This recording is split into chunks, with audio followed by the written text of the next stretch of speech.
just finished up sound design and the mix for a scene I've been working on in a film. And in this scene, there's two people, a couple that are hanging out in their bedroom, doing drugs, just vibing, listening to music. There's a little bit of sexual, chemistry going on. You get the idea. It's kind of like that 90s childhood feeling, right? That we've all had when we were like teenagers. Are you ready?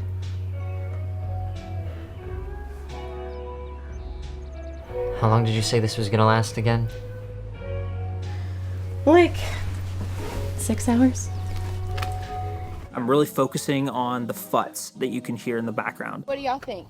So what futs is when sound designers or mix engineers need to make it sound like something's coming from a physical object on screen that you see. This could be like a PA speaker, maybe you hear an announcement. Sound designers, Foley artists, and mix engineers will use all sorts of different techniques to achieve this. A popular one is to actually do it on bigger productions. The sound department might rig up a speaker to be a PA, or maybe you can turn an old phone into a working phone that someone can call the actor, they actually pick up, and then the boom mic can actually hear from the phone, and it sounds real. You get the real effect. Another popular option is using IR reverb plugins in post to kind of recreate what it would sound like in that situation. It recreates like the bouncing of the walls, and then you can EQ it so it sounds a little muffled. I'm sure a lot of you have done this before. In this situation, I decided to reamp so that we could get as close to the actual feeling of being there as possible. So I found a little speaker that's similar to something they would have in their bedroom. I actually, in this case, stayed in my office because this kind of gives a similar vibe to a bedroom to me. If they were in a different room, I would just go find a similar room myself. But I stepped back about 5 or 6 feet, the standard distance you might be in your bedroom from a speaker. And then I just played the song to a microphone. And I was able to get a pretty accurate sound that slipped right into the mix. I didn't have to do a ton to it. Of course, I had to do a little bit of like dialogue placement, right? I had to cut a little bit of 1 to 2K out of it because I want the dialogue to sit over it nicely. And that's gonna be anywhere, right? Like dialogue's usually king. Let's mock up a similar scene, and then I'll do the same process reamping to make it sound like there's a speaker there.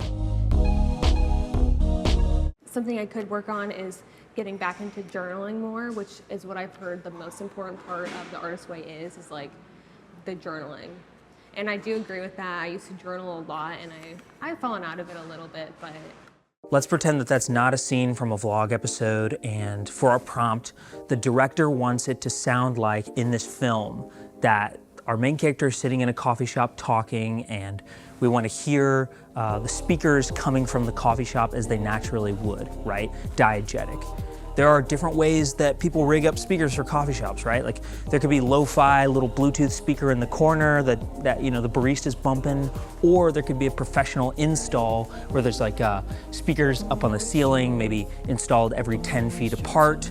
Let's go with that. That coffee shop looks grand and nice to me. I put a speaker, a mono speaker, up here on the loft in our office. This is like the hangout area. And it's going to simulate the sound of a speaker bouncing down onto the floor first and then coming back up. I have it leaned forward a little bit. I'm gonna walk around the room with a microphone that's similar to the one she's using in the shot. I know we used a lav in that shot, so I'm gonna take a lav mic to different areas around the office here and get samples of the song being played that the director wants in the background. Funny fact, I'm actually gonna use my Miu Mini to record this. I can't find the adapter for my phone, and this does have an aux jack.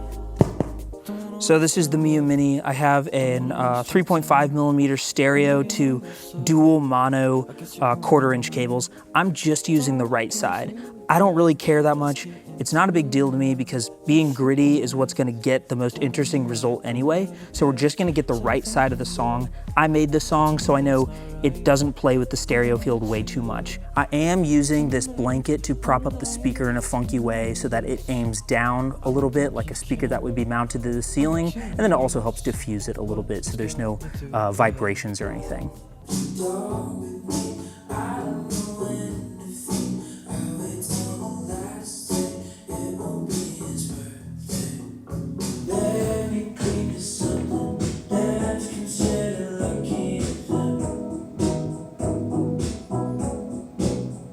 Okay, so we're here in Logic Pro with the same clip.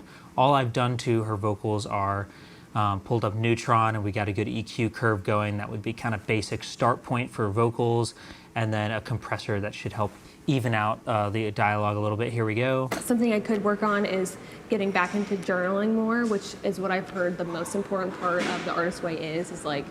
So obviously in a real film, we would probably isolate that dialogue a little bit better with a good boom mic, something like a hypercardioid or something, since we have so much in the room. And we do other smoothing out, right? We would actually use Foley to copy what she did with her hands, and if she picks something up, and we'd probably try to have silent actors in the back. But for this sake, it's raw, it's real. There's real sound in the background, which gives us the reverb, right? Every time somebody moves in the background, back into journaling more. That shows us the type of reverb that that room is producing, and we need to match that. Down here, I have our different takes here. So I have, from the reamp, I have the 2 lavs here, and then in purple, I have 2 iPhone tracks, and then here's some needle drop directly from the song. Let's start with the needle drop under the song. This is with no volume changes. Something I could work on is getting back into journaling. Obviously, that won't work. Let's check it out. I pulled the volume down, so it's like at a good volume below it. Something I could work on is getting back into journaling more, which is what I've heard the most important part. Okay, so now we're at the right volume, but it doesn't sound like this is coming from a speaker in the room, right? So let's do a little bit of EQing. That's what I did here. I have 2 rounds of EQ, and then I am using Reverberate from Liquid Sonics to add a little bit of reverb to the room. These are my 2 curves here, as you can see. Something I could work on is getting back into journaling more, which is what I've heard the most important part of the artist way is like the journaling. And I do agree. I think that's a pretty good starting point, right? It sounds decent. I would probably tinker with this for a lot longer. You can make it sound really good like this. But now listen to the lav reamp with no effects on it. Something I could work on is getting back into journaling more, which is what I've heard the most important part of the artist way is like the journaling. Listen to how good that already sounds. It sounds so realistic without anything.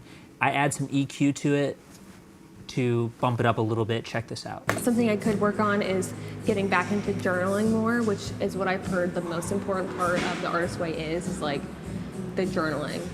And I do agree with that. I used to journal a lot, and I think that EQ bump that I've done here, just around like between 1 and 200 hertz, that gives it that real feel, you know, like at a coffee shop, they're usually just gonna turn up the bass because they think that sounds good or something.